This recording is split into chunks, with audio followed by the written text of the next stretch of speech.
our keynote speaker, our minister, to come and join me on the top while I introduce him. We're very grateful to see you. Thank you very much for coming. Tim Loughton is a minister in the Department for Education. He's stepped in, relatively speaking, the last minute to be here, so we're very grateful. We have a small biography which suggests that when you were a young adult, you were studying Mesopotamian archaeology. I don't know whether that's entirely true. I don't know whether it's possible still to study Mesopotamian archaeology at university, but perhaps we won't go there. You seem to have been shadowed quite a number of departments when in opposition before, for the moment, ending up in the children's department. So you've got a good, it seems from your CV, view of the range of governmental departments. We're very grateful for you to come and look forward to hearing what you have to say. Thank you.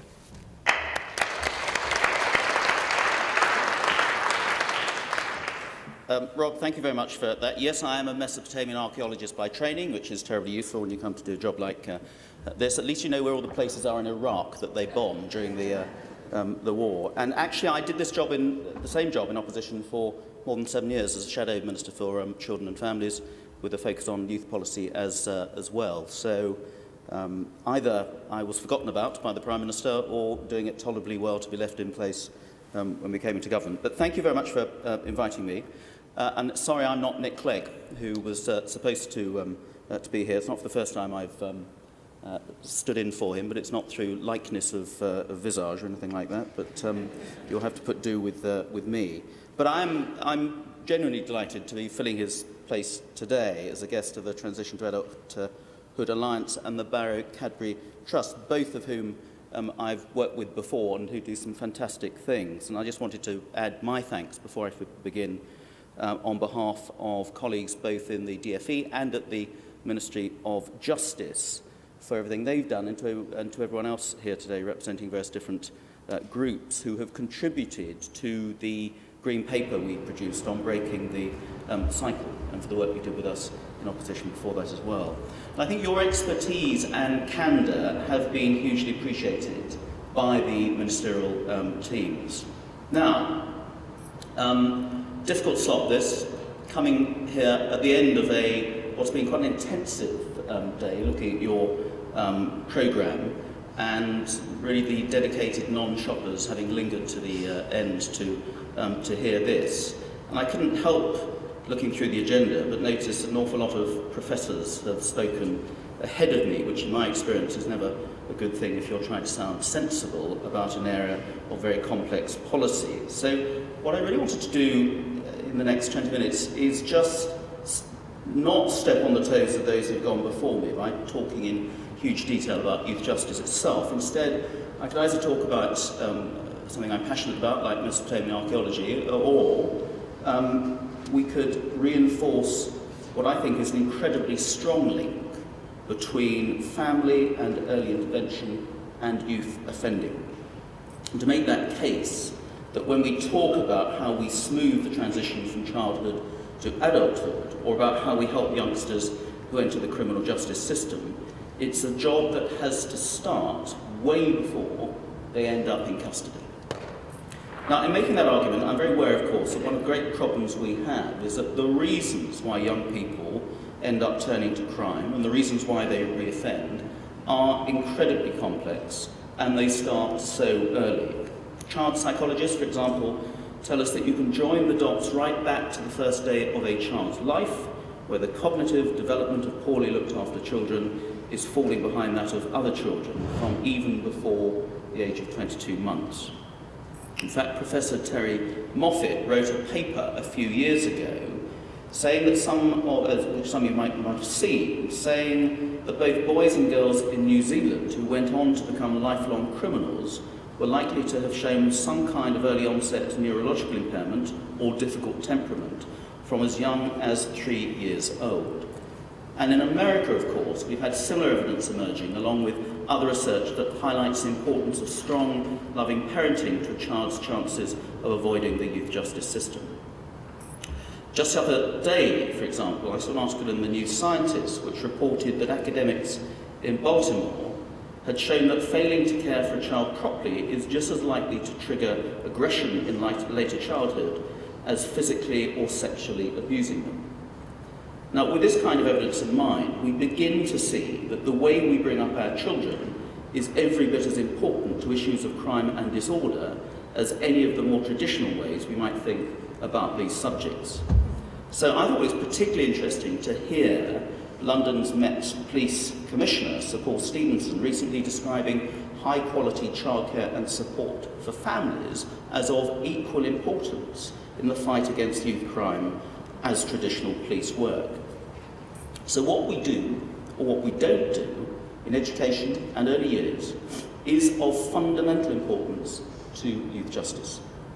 Perhaps more than anything else, it shows that we have to act early and act quickly so that the cracks that open up at 22 months don't become chasms 10 or 20 years later. Indeed, we'd argue that not only does this make perfect moral sense, it also makes perfect economic sense. And we've heard some figures earlier, but for every £1 spent on early intervention, it's estimated we have something like £8 saving in not having to deal with the fallouts that people associate with social breakdown, like youth crime, antisocial behaviour and violence. And this is why, as many of you will already know, we are now placing early intervention at the very heart of government policy and government's approach. And that's why in the budget last October we unveiled a £2.2 billion early intervention grant for local authorities to focus on prevention work rather than just spending money on papering over cracks in communities.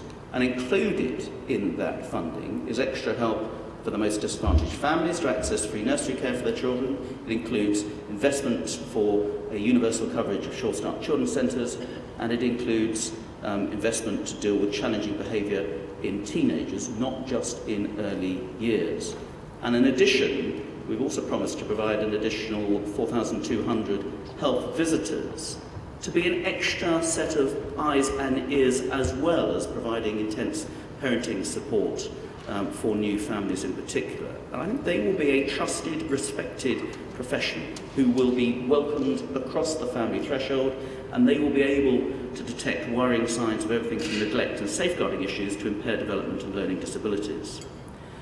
Now, I also wanted to make the point that early intervention is not just about the early years. And I've been incredibly impressed by the results that some of our councils have been getting through family recovery projects and family intervention projects. A few months ago, I was up in Nottingham, the early intervention city, visiting a family intervention project in that city. And I remember one family in particular, a mother and 10 children, deeply dysfunctional family, who had endured a catalogue of problems that had left her children on the brink of being taken into care and on the cusp of the criminal justice system. The staff there placed about an 8-foot wide chart plotting this family's journey, marking lots of interventions that various agencies had taken because the kids were truanting, they got in trouble with drugs, or they got into trouble with the law. And each of those plots on the graph had an agency attached to it and a cost attached to it. Then it had a line across where the family intervention project came into play. And fairly rapidly, those negatives started to diminish, and they became positives. And so by the end of it all, actually the kids were going to school. They weren't truanting, they weren't in trouble with the police. The mum had actually enrolled on a secretarial law course. What was quite interesting there was what I call a boot up the backside moment. Well, actually that mum had been confronted with the very real and present danger that her children would be taken into care. Or it might be another family I met who were going to lose the tenancy of their house.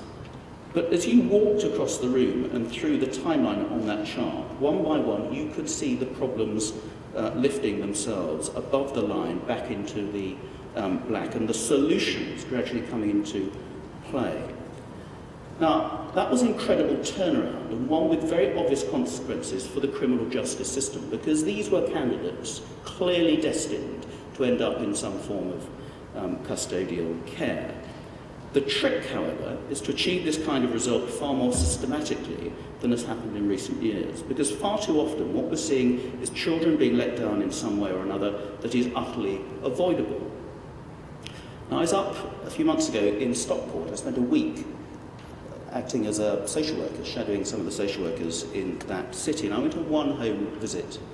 A really scruffy, depressing house we went to. No furniture except what had been dumped at the end of the garden, no carpets, no food in the house. The children were literally eating some things off the floor, 4 soiled mattresses in a bedroom where the children slept, piles of dirty clothes.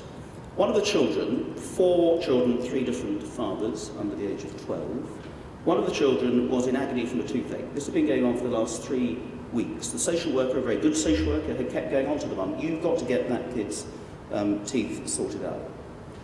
The child was visibly in pain when we were there.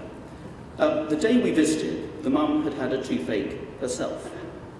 And she got onto the emergency dentist and she got along and had her toothache fixed, but hadn't had the presence of mind actually to say, "Can you fix little Johnny's toothache as well?" And I came out of that house in absolutely no doubt whatsoever that if I were in charge, I would have taken those children into care straight away.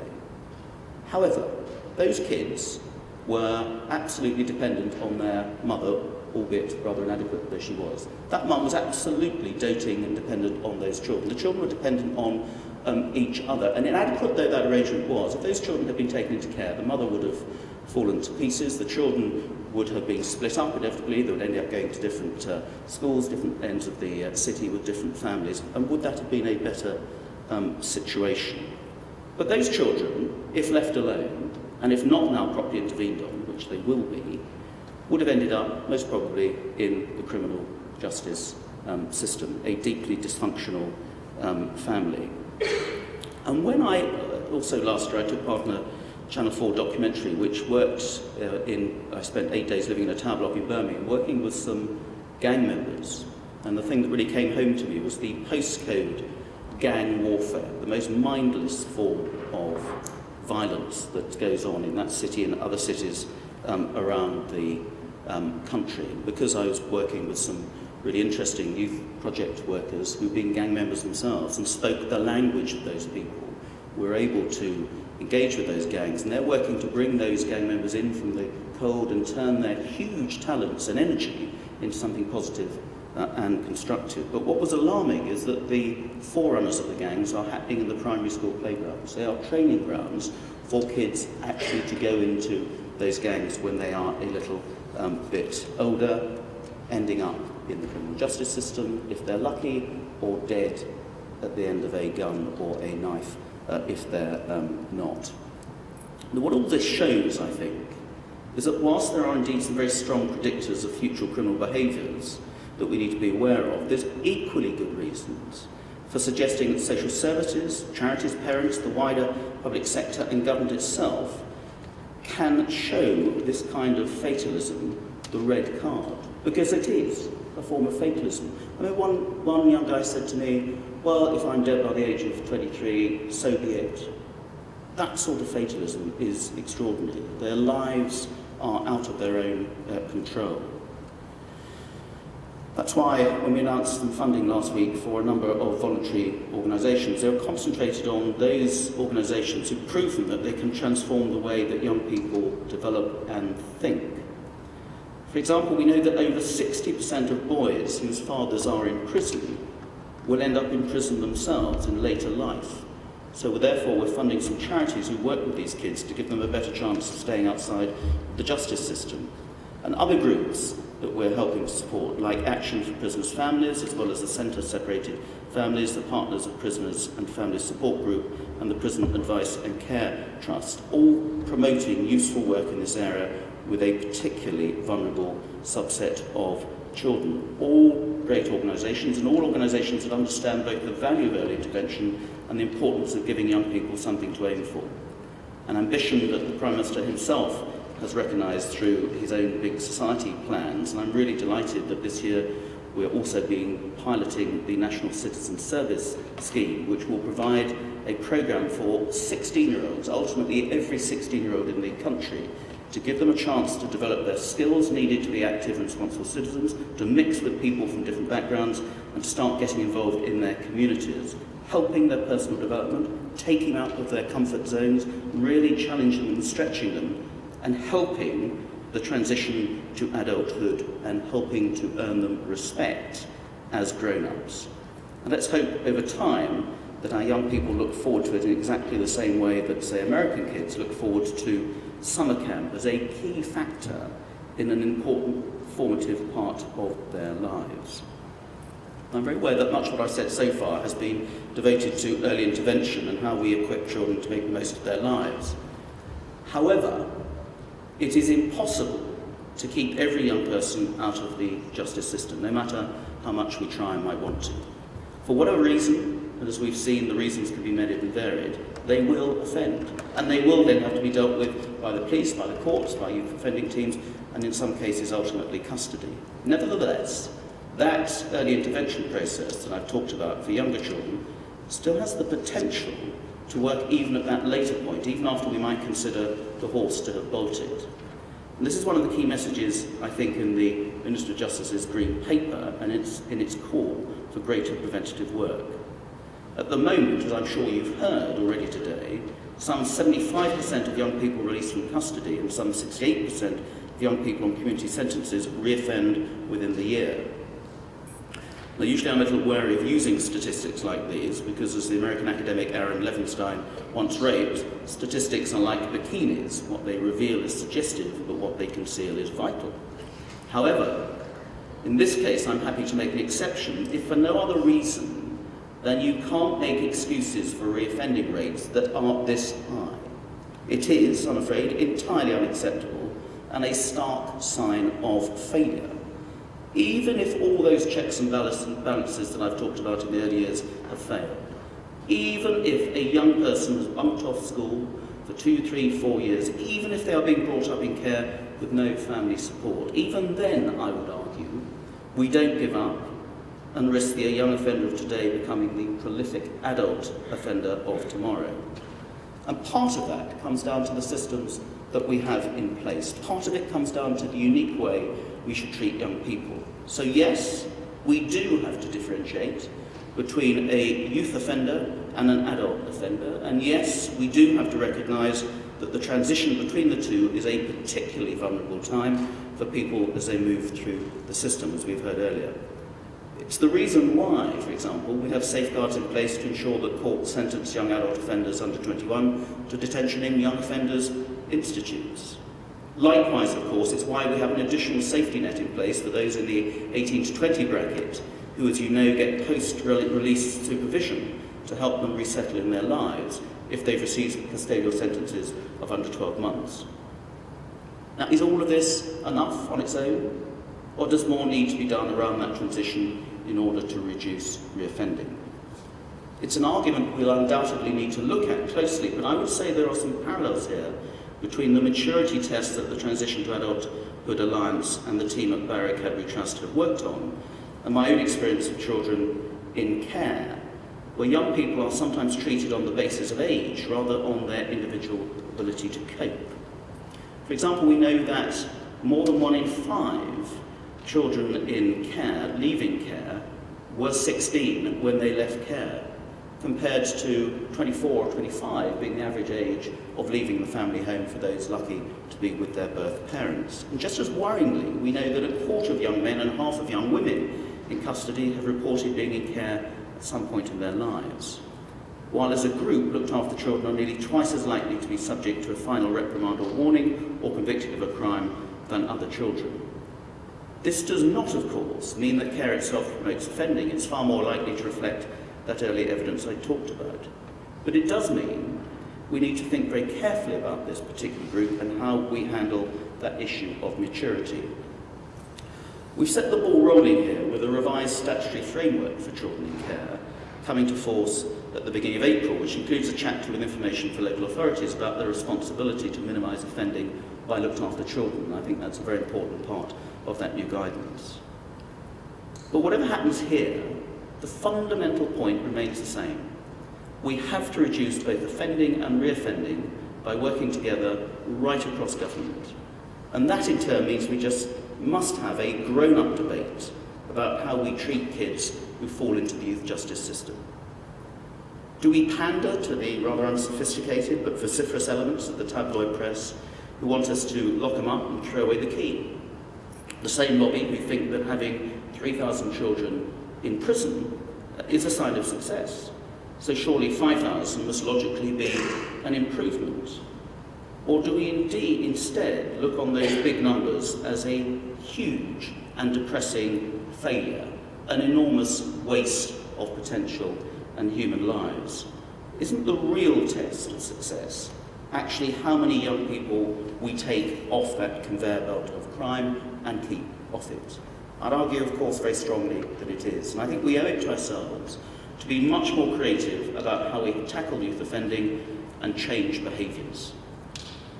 I'm delighted to be able to say, for instance, that the Green Paper talks about ending the current system of automatic escalation in the out-of-court system, giving police greater freedom to deal with the low-level offences and increasing the use of restorative justice, as well as intensive fostering and increased focus on prevention. This is all great stuff, and it's been combined with some equally good work at the local level. Places like Peterborough Prison, which I think you've spoken about earlier, as well as just down the road in Hammersmith and Fulham, where youth services are working closely with youth justice professionals on their Total Place project. So to end, can I just thank again both Barry Cadbury and Transition to Adulthood. And I hope I've been able to illustrate that it's never too late or too early for early intervention. And I hope I've been able to show just how important the work that is being done in the Department for Education is to the Ministry of Justice. One of the things that social scientists have shown us is that the decisions we take today can take many years to feed through. This is unfortunately not like flicking a switch. However, everything we know, everything we see, and everything we feel tells us that we are on the right track. It's a long way to go. But I'm really proud indeed of the work that the government is doing alongside the voluntary sector, the police and local services to promote a more responsible and happier society, or as Matthew Paris has called it, the bigger-hearted society. Thank you very much.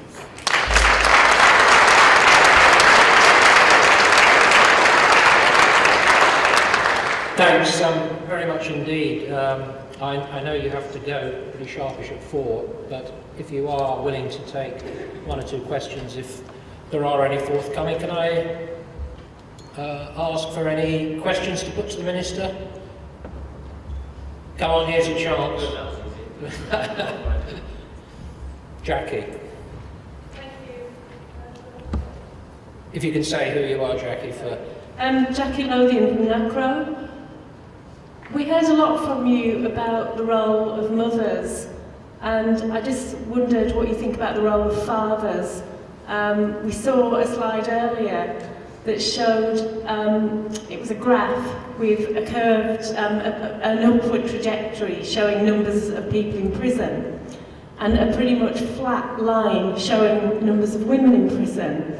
And although the numbers of women have gone up dramatically in the last 10 years, generally speaking, in terms of crime, women commit far less crime than men, and we rarely hear anything about masculinity in crime.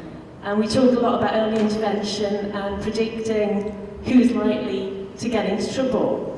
One of the obvious indicators is being male.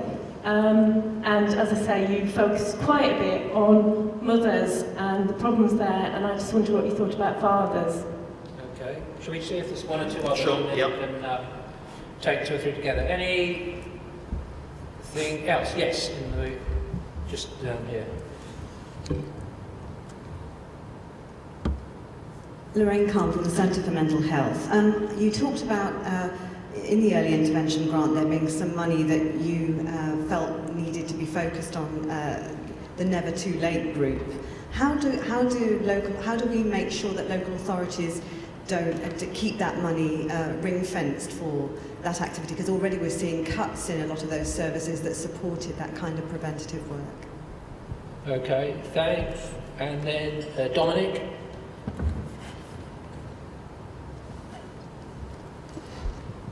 Is someone before me? No.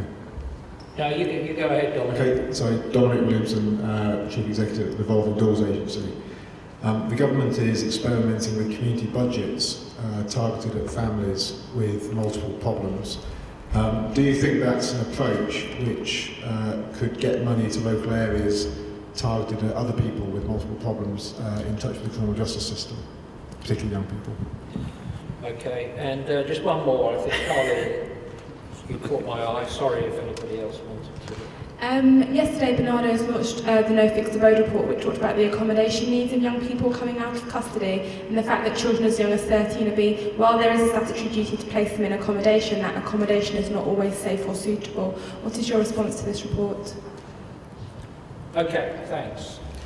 Golly, right, we've got 2.5 minutes. Okay, Jackie, role of fathers. Could make a speech just about the role of fathers, and there was no intention just to focus on mothers. Take, for example, the mum of four in Stockport. What was significant there, and a question one should have asked, well, where were the fathers? Automatic assumption that the fathers would have no interest in those children. Not necessarily true. Were the authorities doing more work actually to track down the fathers and say, do you think you have a role in this? And actually, that was something that I think had been ignored, and I don't think that's unusual. So, same as in, say, children's centres, where I think they have a really big role to play, helping with dysfunctional families. I still think they're far too mum-centric. I go to too many children's centres where I hardly see any dads there. I go to some children's centres with some really imaginative programmes that have got dads coming through the door. We need to be more dad-centric in some of the facilities we're providing. And you go to a youth offender institute and you will see and you will hear that 90% of the visitors to the boys in Feltham are mums or girlfriends. And very rarely do you see a dad. Now, is it the absence of a father role model that is making those kids less resistant to staying on the straight and narrow and keeping out of trouble? Now, a father role model needn't necessarily be a father himself. Are there other ways of replacing it? And I think there are. I think we can do it through other generations as well. I think we can do it through mentors. And I hope with National Citizen Service Scheme there'll be lots of link with older generations helping to volunteer and work on those. In my constituency, one of the most powerful father role figures are firemen. Interestingly, some of the most successful projects I've got in my constituency, working with kids who are on the edge of exclusion from a school or on the cusp of the youth justice system, are being run by fire officers at the fire station. And kids, boys, sit up and take note and are influenced by them. There are imaginative ways of doing it. Lorraine's comment about mental health and the early intervention grant. The problem here is we've heard local authorities complain for years that there's too much prescriptive stuff from central government. The cost of recording it and inspection, everything like that, is prohibitive. We've taken away all the ring fences. We've got an early intervention grant where there's some clear activities we think should happen in that, starting with children's centres, etc., etc. It's now up to local authorities to make the right decisions. The downside of localism and trusting local authorities is sometimes they'll make the wrong decisions as well, but they're accountable to local people to do that. But where there are some really good projects involved in early intervention, involved in intervening with kids who are on the verge of dangerous behaviours or whatever, they should be getting a look in with those local authorities.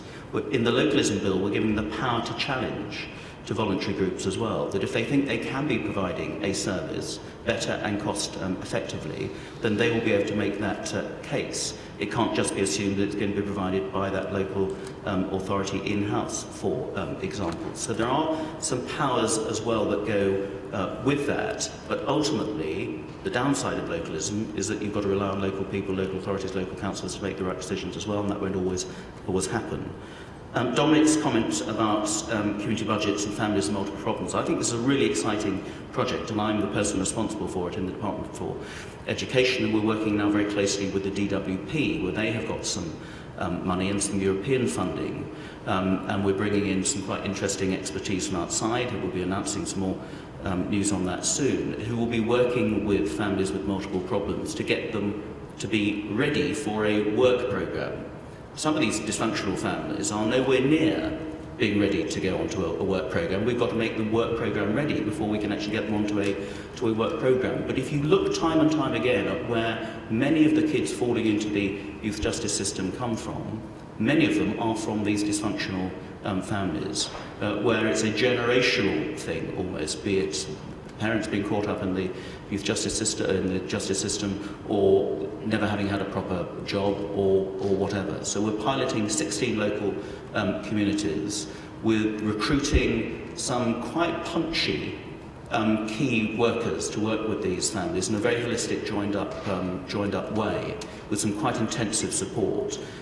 Working on some of the success that Westminster's had through the Family Recovery Project, some of the projects in Nottingham I described, and others. And absolutely, that must, if it's to be successful, must impact on the susceptibility of some of those kids ending up in the youth justice system as well. And I think that's a really interesting series of pilots we're going to be running. And Colleen, I haven't read the report yet. There have been so many Bernardo's reports out recently. We're still working on the basis of the sexual exploitation report, which we set up a working group, including Bernardo's, and I had a meeting with Anne-Marie recently about it. But I have talked in the past about a real problem being secure accommodation.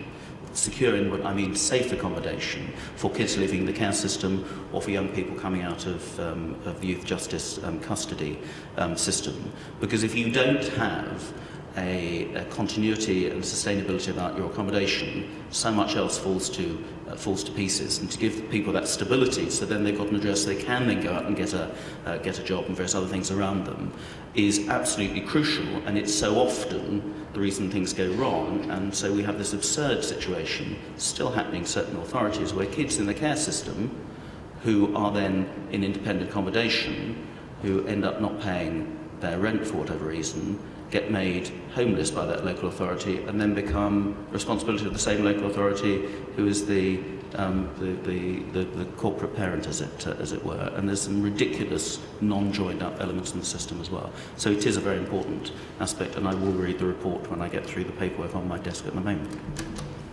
Okay, thanks. Thanks very much. I think as you have to go, we'll draw things to hold. It was very good of you to set out your thinking in this area. I think we've had a day of deliberation about these kinds of issues. I think it's fair to say that we're keen to see some more distinctive measures introduced in respect of this older age group once people leave the youth system. I think we are concerned that the austerity measures and the situation over the next few years may both have adverse consequences on the age group that we're talking about and inhibit the ability of agencies to be able to respond to meet that need, and that the gap may widen rather than narrow. But I think encouraged certainly by some of the commitment to prevention and trying to sort these problems out early, and also the rehabilitation green paper. And I'll take this opportunity to remind people, if they haven't sent their organisation's responses in to the Ministry of Justice, I think the closing date is the end of this week, so please do so. But Mr. Loughton, thanks very much indeed for coming and addressing us today. Thank you.